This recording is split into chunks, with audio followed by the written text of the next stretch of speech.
কোনো স্ত্রীর হক তো নষ্ট না করে। আমি আমার চার মনটা তাকেই দেখাবো যে আমাকে অদা করে বলবে যে সারা জীবন আমার সুখে দুঃখে আমার পাশে থাকবে। আমি তাকেই আমার মুখটা দেখাতে চাই। আমাকে ছেড়ে কখনো সে চলে যাবে না, সবসময় সুখে দুঃখে আমার পাশে থাকবে। আমি তাকেই আমার মুখটা দেখাবো। সে বিবাহিত থাকলে আমার কোনো সমস্যা নাই, সে যেন তার হকও চালাইতে পারে।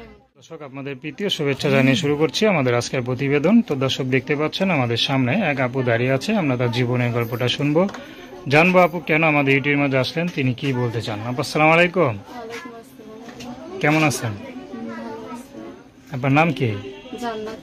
মাশাআল্লাহ, খুব সুন্দর নাম।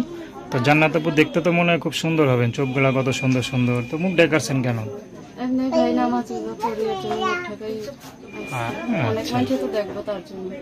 আচ্ছা, তো অনেক মানুষকে দেখাবেন না? না ভাই, আমি তো আর অনেক মানুষের, আমার একটা মানুষ, আমি আল্লাহ একটা মন দিচ্ছি, অনেক মানুষকে তো আর দিতে পারবো না, পারলে একজনই দিব। তাই যে আমার সাথে কথা বলবো, সে আমার দেখবো, তাকেই মুখটা দেখাবেন। আচ্ছা, আপনি কি করেন? কি করি ভাই, এই যে মানুষের বাসা বাড়িতে কাজ করি, সৎমার কাছে থাকি, মনে করেন বাবা রিক্সা চালায়, সৎমার কাছে থাকি, অনেক কষ্ট দুঃখে করে এই প্রতিবেদনের সামনে আসছি।